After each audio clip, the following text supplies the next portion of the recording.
Dans un instant, le temps d'un tournage. Ils sont 30 millions et ils ont aussi leur émission. Ils nous font les yeux doux, des niches, des farces, des taquineries, des câlins. Ils sont drôles, tendres, insolites, imprévisibles et malins. Et mieux on les connaît, plus ils nous épatent. Au pas, au trot, ils nous suivent partout, de la maison au jardin, du soir au matin. Ce sont de petites merveilles ou de drôles de phénomènes. On n'en fera jamais le tour. Et c'est pour ça qu'on les aime. 30 millions d'amis, chaque dimanche à 17h50 sur TF1. Vivez le temps d'un tournage avec Itinéris. Itinéris, le cinéma selon vous.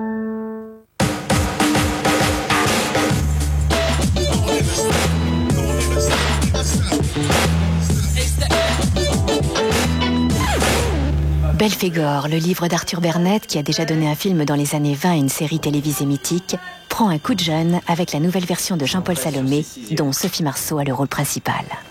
Action. Comme le jour où elle est venue me chercher. T'as entendu parler de Belphégor? C'est quoi? C'est joli. Bon, Lisa, promets-moi que tu retourneras plus au loup la nuit. Tu me prends pour une folle. C'est toi qui délires et tu me prends pour une folle. Lâche-moi. Lâche-moi, je vais aller travailler. Passe une bonne journée. Hein. On est dans le Paris d'aujourd'hui avec une jeune femme seule qui doit faire son deuil au début du film et qui, malgré elle, va être attirée justement par les morts et le royaume des morts. Ce qui nous a donné le déclic, c'est de relier l'égyptologie et justement par le Louvre, les momies, les sarcophages, à la tradition des rites funéraires. C'est vrai qu'on a certaines séquences qui nécessitaient des effets spéciaux, des choses un peu particulières où on tournait vraiment très longtemps. Et là, on ne pouvait pas tourner dans l'enceinte du musée, c'était trop compliqué. Et puis voilà. Donc on a choisi de reconstituer certaines des salles en studio. Le signe de Belphégor, c'est une barque avec une étoile dedans et posée sur un papyrus. J'écris n'importe quoi, je fais des fautes d'orthographe. Je suis dyslexique en égyptien.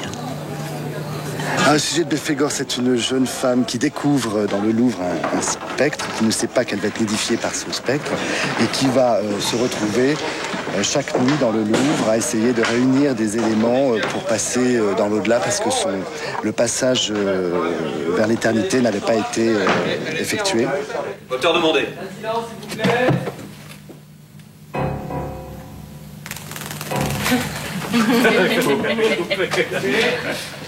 Voilà, bon, la scène qui nous concerne, c'est cette scène où elle s'aperçoit que le petit oiseau est excité, enfin, est énervé à son approche parce qu'elle dégage un magnétisme et elle décide de le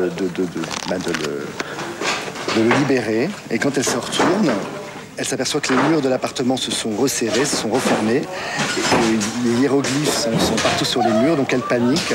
Elle court vers la porte de sortie et elle se retrouve dans la salle de bain.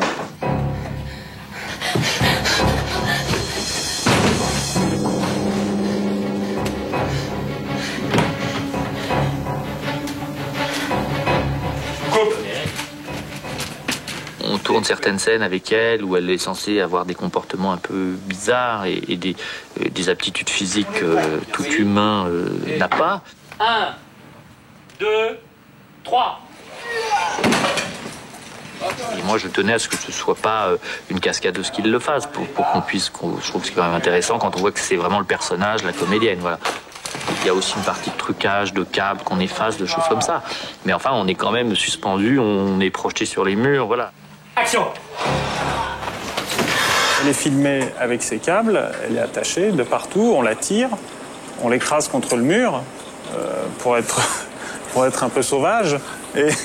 Et ensuite, Marco, qui lui est le magicien des câbles, il va ramener, parce qu'on a tourné à la fois la passe avec les câbles, et on a tourné la passe sans les câbles, c'est-à-dire sans elle et sans les câbles.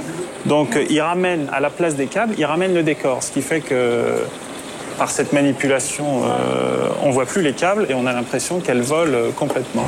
Il y a certaines scènes de cauchemars, de choses comme ça très bizarres et où la réalité n'existe plus et vole en éclats, où certains personnages voient des phobies se matérialiser et voilà, donc ce qui donne naissance à certaines images assez bizarres. Le simple fait que les personnes, en croisant le regard de Belphégor, se mettent à cauchemarder, à développer leur phobie et à en faire un cauchemar qui, pour certains, peut aller jusqu'à les tuer. Ça nous ouvre tout un tas de séquences animatroniques et créatures. La tête du chien doit être ici. Tu peux mettre le cube sur la... Je suis au 35. Voilà. Et pour tous les... Non, je sais pas. Action. Sortez maintenant. Ouais, voilà. Allez, voilà. Ouais, voilà.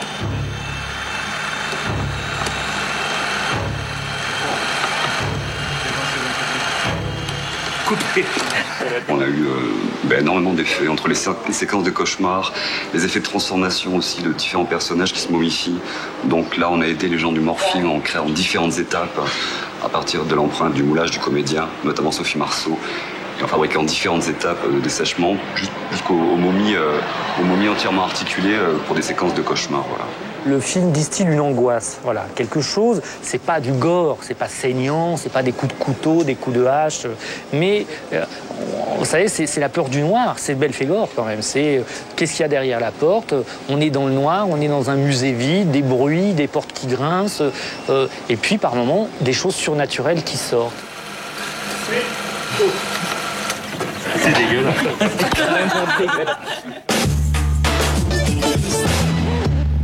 Vous venez de vivre le temps d'un tournage avec Itinéris. Itinéris, le cinéma selon vous. «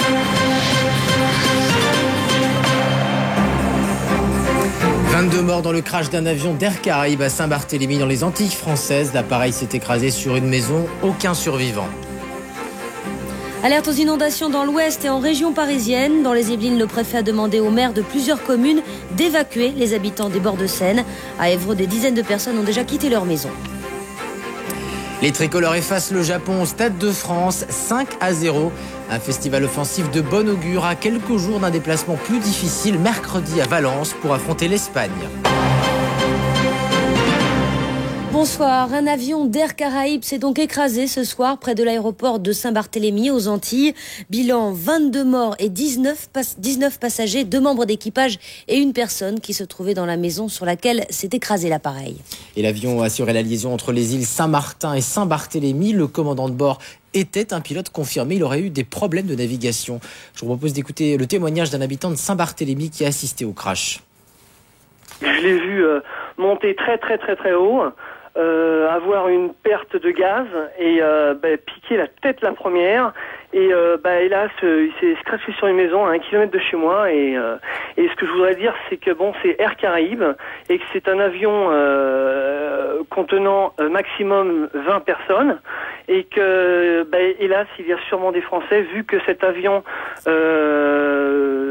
venait en provenance de soit Saint-Martin ou soit la Guadeloupe, parce que pour aller à Saint-Barthélemy, il n'y a pas d'avion direct vu la petitesse de l'aéroport. Quand je suis arrivé sur les lieux du crash, hélas, il y avait les pompiers qui étaient qui éteignaient le feu. Il restait plus que l'aile. Il restait plus que l'aile où il y avait marqué Air Caraïbes et il restait plus rien d'autre. L'ouest de la France et la région parisienne victimes des crues et des inondations. La préfecture des Yvelines a demandé aux mairies de Poissy, Villaines-sur-Seine, Vaux-sur-Seine et Bennecourt d'évacuer une centaine de personnes qui habitent en bord de Seine. Et à Évreux, en raison de la crue de Litton, c'est la rivière qui traverse la ville, des dizaines de personnes ont là encore dû quitter leur maison. Des chambres d'hôtel ont été réquisitionnées pour les accueillir. Le récit de Marc de Chevigny. Jamais cet immeuble d'Évreux, en bordure de rivière, n'aura porté si bien son nom. Au fil de l'eau qui n'en finit pas de monter dans l'Eure. Les sapeurs-pompiers ont procédé aujourd'hui à de nombreuses évacuations et des chambres d'hôtel ont été réquisitionnées pour accueillir les familles chassées de chez elles par les eaux. La Seine cause aussi des inquiétudes à ses riverains, notamment dans les Yvelines. La préfecture a ordonné aux élus de 4 communes qui possèdent des îles d'évacuer plusieurs centaines d'habitants et le pire est encore à venir.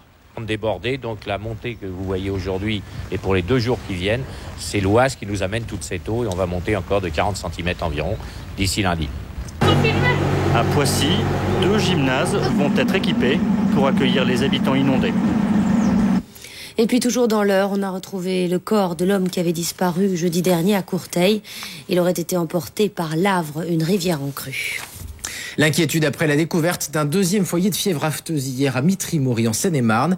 Des bêtes de cette exploitation auraient en fait été achetées aux négociants de la Baroche-Condouin en Mayenne, là même où un premier cas avait déjà été décelé. Le récit d'Élise Roire. Les pelleteuses charrient les carcasses vers ce qu'il semble être une fosse. Plutôt qu'un bûcher, les vétérinaires auraient opté pour l'enfouissement des 300 bêtes euthanasiées dans la nuit, dès la confirmation de la présence d'un cas de fièvre afteuse dans cette ferme de Mitry-Mory.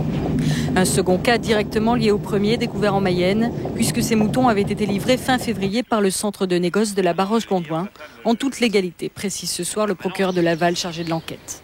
L'éleveur et son oncle ont d'ailleurs affirmé aux gendarmes que toutes les bêtes étaient munies de certificats en règle. C'est des bêtes qui venaient d'Irlande et ils avaient le droit de rentrer. Ils sont rentrés correctement, c'est le camion qui les a descendus et on les a emmenés, le camion il n'a même pas descendu dans la ferme. Si l'éleveur est ce soir totalement mis hors de cause, la FNSEA veut comprendre comment l'épizootie a pu toucher l'Île-de-France. Les éleveurs n'y sont pour rien. Ceci vient d'ailleurs, il faut, comme une épidémie, il faut la maîtriser. Et les pouvoirs publics sont là pour ça. S'il y a eu un trou dans la maille du filet, il faut savoir où ça se passe et comment le combattre. En attendant les progrès de l'enquête, un périmètre de protection de 3 km entoure la ferme et des rotoluves de désinfection ont été installés devant chaque exploitation. En Corse, un bâtiment situé en face de la gendarmerie de Bastia a été mitraillé ce soir au moment où des enfants de gendarmes rentraient d'une soirée au restaurant. D'après nos correspondants sur place, c'est un miracle qu'il n'y ait pas eu de blessés. 28 impacts ont été relevés sur le bâtiment. Les tirs provenaient d'une voiture en marche. Elle a pris la fuite. Pas de revendication pour le moment, mais les enquêteurs évoquent un lien avec l'interpellation hier de 4 militants présumés de la Concold. 3 détenus de la maison d'arrêt de Draguignan ont réussi à se faire la belle en prenant la fuite à bord d'un hélicoptère. L'appareil a utilisé un endroit de la cour qui n'était pas recouvert par le dispositif de filet anti-évasion. Les syndicats de gardiens ont immédiatement protesté contre le manque de moyens et de personnel dans les prisons. 2 ans après la catastrophe du Mont Blanc, cérémonie et recueillement à Chamonix. 150 personnes se sont réunies ce matin pour honorer la mémoire des 39 victimes qui avaient péri piégées dans l'ouvrage par l'incendie. Les proches pensent toujours que le pire aurait pu être évité. L'actualité à l'étranger. En Macédoine, l'armée continue de pilonner la guérilla albanaise à Tetovo et près de Skopje, la capitale. Les hélicoptères tirent des roquettes sur les collines où les combattants de l'Utšeka se sont réfugiés. Les 15 réunis à Stockholm ont appelé l'armée macédonienne à la retenue. Frédéric Agnès. L'armée macédonienne frappe un grand coup. À peine livrés par l'Ukraine, les hélicoptères entrent en action. À nouveau prise pour cible les collines qui surplombent Tetovo, c'est là qu'est retranchée la guérilla albanaise. Une démonstration de force doublée comme chaque jour depuis bientôt 2 semaines d'échanges de tirs entre les deux camps. 4 civils macédoniens ont été blessés ce samedi. Autre front, Gračani, à une dizaine de kilomètres de Skopje. Selon certaines sources, des dizaines de rebelles de l'Utšeka auraient établi leur quartier dans cette zone. Une zone désormais bouclée par l'armée et les forces de police spéciales macédoniennes. Les routes alentours sont barrées. Cette escalade commence à inquiéter les pays voisins. La Bulgarie et la Grèce oublient aujourd'hui leurs différends avec la Macédoine et assurent Skopje de leur soutien. Sofia et Athènes ont même engagé des discussions sur une éventuelle action commune. En Allemagne, 10 000 manifestants dans les rues de Lunenburg contre la reprise des transports de déchets nucléaires avec la France. Un convoi de déchets à retraités doit justement partir lundi de l'usine de La Hague pour être stocké outre-Rhin. On passe au football avec la victoire facile des Bleus en match amical contre le Japon. Les Français ont inscrit 5 buts. La rencontre avec Alexandre Allier. Les joueurs l'avaient annoncé, ils aiment se retrouver sous ce maillot bleu. Un bien-être vite confirmé face au Japon. Zidane et les siens entament le siège du but nippon et Henry manque de peu l'ouverture du score. Ce n'est que partie remise et 2 minutes plus tard, pénalty pour l'équipe de France avec cette faute sur Robert Pires. Zidane transforme 1-0. Les Français sont pressés et connaissent leur gamme. Comme à Arsenal, passe de Pires pour Henry qui tire. Le gardien japonais y met du sien. 2-0 après 20 minutes de jeu. Les Français se sentent bien, peut-être un peu trop d'ailleurs. Sur ce contre, Nakata fait trembler la barre d'Ulrich Ramé. En seconde mi-temps, l'équipe de France continue l'offensive, mais les buteurs ont changé. Wiltord et Trezeguet sont rentrés. Sylvain Wiltord marque de la tête le 3e but français. Place à David Trezeguet pour le 4e, puis le 5e but. Les Bleus régalent le Stade de France. 5-0, score final. Ce sera une autre histoire mercredi prochain à Valence pour affronter l'Espagne. Et puis le Paris Volley a remporté la Ligue des Champions. Il s'est imposé face à l'équipe italienne de Trévise 3-7-2. C'est la première fois qu'une équipe française récolte un tel trophée.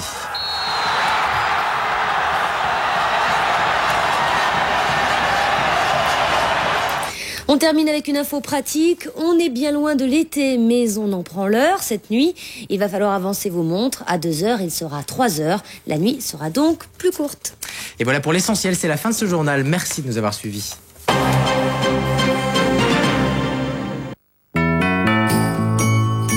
Pour un week-end en toute tranquillité sur TF1, avec le groupe Société Suisse Assurance.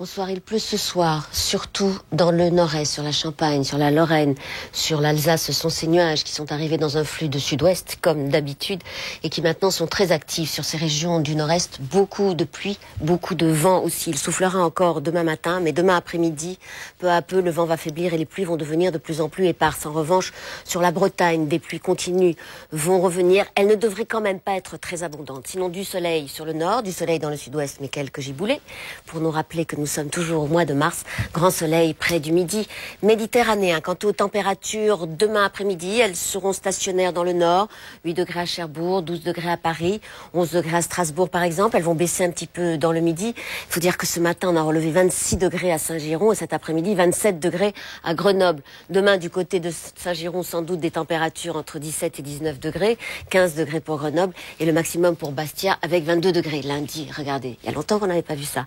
Une carte sans précipitation, sans neige et sans pluie, avec sans doute une bande nuageuse un peu plus dense de la Normandie jusqu'au Jura. Et puis mardi, peut-être des orages remonteront-ils d'Espagne dans un flux de sud et les températures vont en profiter pour grimper, surtout au nord. Je vous souhaite une très douce nuit. À demain matin. N'oubliez pas le changement d'heure. À tout à l'heure.